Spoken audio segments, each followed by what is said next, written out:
ರಾಜ್ಯದ ವಿವಿಧ ಭಾಗದ ಏನು ಟೀಚರ್ಸ್ ಹಾಗೂ ಅಂಗನವಾಡಿಯ ಕಾರ್ಯಕರ್ತೆಯರು ಮತ್ತು ಟೀಚರ್ಸ್ ಈಗಾಗಲೇ ಫ್ರೀಡಂ ಪಾರ್ಕ್ ನಲ್ಲಿ ಪ್ರೊಟೆಸ್ಟ್ ಮಾಡುವುದಕ್ಕೆ ಶುರು ಮಾಡಿ 4 ದಿನಗಳ ಕಾಲ ಕಳೆದಿದ್ರು ಕೂಡ ಇಲ್ಲಿಯವರೆಗೂ ಅವರ ಬೇಡಿಕೆ ಈಡೇರಿಲ್ಲ. ಆದ್ರೆ ಇವತ್ತು ಎಲ್ಲ ಒಂದ್ ಕಡೆ ಸರ್ಕಾರ ಅವರ ಪ್ರೊಟೆಸ್ಟ್ ಅನ್ನು ಹಾಳು ಮಾಡೋದಕ್ಕೆ ಮುಂದಾಗಿರುವಂತದ್ದು. ಫ್ರೀಡಂ ಪಾರ್ಕ್ ನಲ್ಲಿ ನೀವು ನೋಡ್ತಾ ಇರಬಹುದು ಯಾವ ರೀತಿಯಾಗಿ ಹೆಣ್ಮಕ್ಳು ಈಗಾಗಲೇ ಹೋರಾಟಕ್ಕೆ ನಿಂತಿದ್ರು. ಆದ್ರೆ ಇವತ್ತು ಏನು ಸರ್ಕಾರದ ಮೂಲಕವಾಗಿ ಇವರು ನೆರಳು ಮಾಡ್ಕೊಂಡಿರುವಂತಹ ಶಾಮಿಯಾನನ್ನ ತೆಗೆಸೋದಕ್ಕೆ ಮುಂದಾಗಿರುವಂತಹದ್ದು.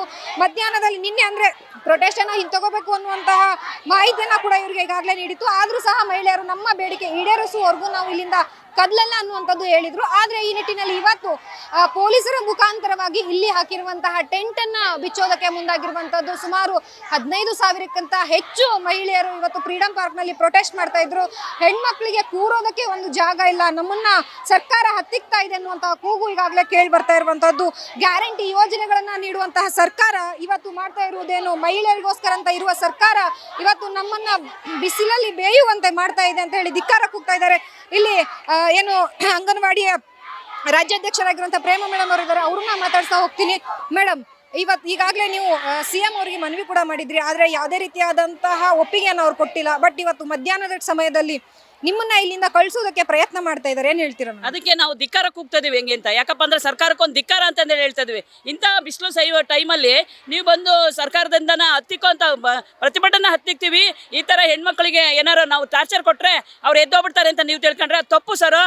ನಾವು ಬೆಳಗ್ಗೆನೇ ಕೇಳಿದ್ವಿ, ಇಲ್ಲಿ ಬೇರೆಯವರಿಗೆ ಟೆಂಟಿಗೆ ಅವಕಾಶ ಇದೆ, ನೀವು ಖಾಲಿ ಮಾಡ್ರಿ ಅಂತ ಕೇಳಿದಾಗ ನಮಗೆ ಬೇರೆ ಪ್ಲೇಸ್ ಕೊಡಿ ಅಂತ ನಾವು ಕೇಳಿದ್ವಿ. ಬೇರೆ ನಾವು ಕೊಡಲ್ಲ, ನೀವೆಲ್ಲ ಗಂಟು ಮುಟ್ಟ ಕಟ್ಕೊಂಡು ಹೋಗ್ರಿ ಅಂತ ಹೇಳಿದವರು ಈಗ ಏಕಾಏಕಿ ಬಂದಂಗೆ ಟೆಂಟ್ ಕೀಳ್ಸಕ್ಕೆ ಏನು ಮಾಡಿದಾರಲ್ಲ, ಯಾರು ಪರ್ಮಿಷನ್ ತಗೊಂಡಿದ್ದೀರಾ ಸರ್?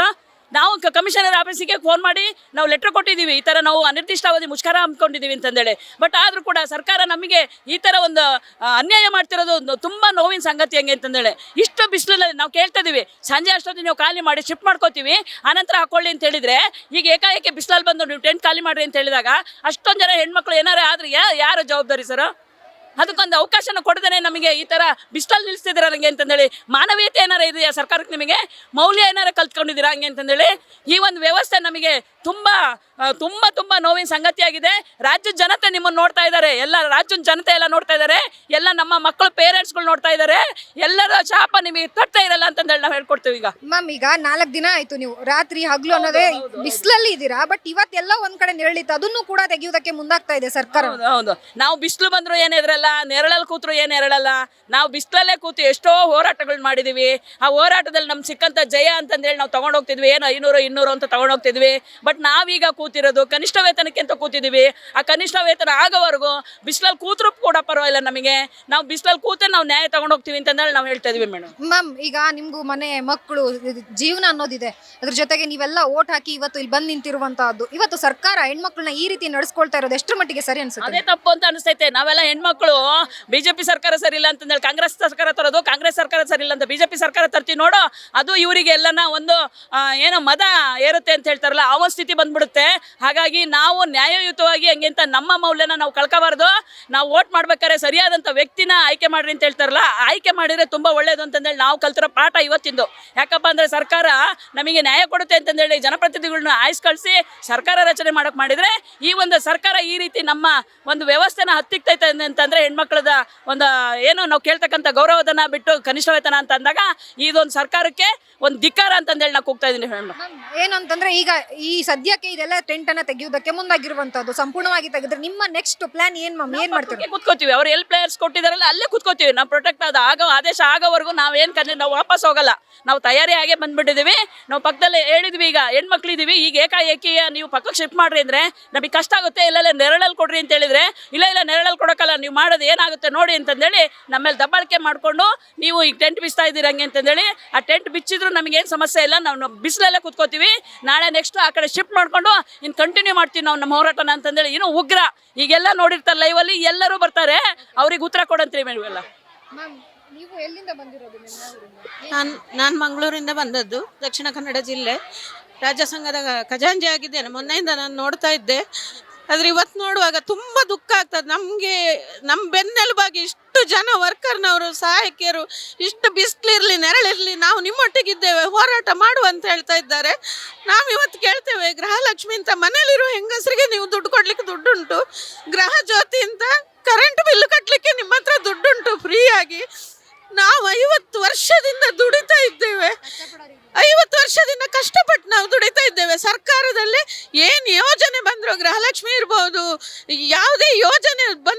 ಮಟ್ಟದ ಜನರಿಗೆ ಮುಟ್ಟಿಸುವಲ್ಲಿ ನಾವು ಅಂಗನವಾಡಿ ಕಾರ್ಯಕರ್ತೆ ಸಹಾಯಕಿಯರು ಇಷ್ಟು ಕೆಲಸ ಮಾಡಿ ಕೊಡ್ತಾ ಇದ್ದೇವೆ. ಯಾವುದೇ ಎಲೆಕ್ಷನ್ ಬಂದಾಗ BLO ಆಗಿ ಬೇಡ ಅಂದ್ರು ಕೇಳದೆ ಅಲ್ಲಿ ಹೊಡ್ಕೊಂಡು ಕೆಲಸ ಮಾಡ್ತೇವೆ ನಿಮ್ಗೋಸ್ಕರ. ಅಂಥದ್ರಲ್ಲಿ ನಿಮ್ಗೆ ಇವತ್ತಿದು ಸರಿ ಅಂತ ಕಾಣ್ತಾ ಉಂಟಾ? ಹೆಣ್ಮಕ್ಳನ್ನ ಈ ಥರ ಅವಮಾನ ಮಾಡೋದು ಸರಿ ಆಯ್ತು. ನಮ್ಗೆ ಇದು 2ನೇ ಸರಿ ಆಗ್ತಾ ಇರೋ ಅವಮಾನ. ಆದ್ರೆ ನೀವು ಏನೇ ಹೇಳಿ ಏನೇ ಮಾಡಿ ನಮ್ಮನ್ನು ತಗೊಂಡೋಗಿ ಜೈಲಿಗೆ ಹಾಕಿ, ನಾವು ಲೀಡರ್ಸ್ ರೆಡಿ ಇದ್ದೇವೆ.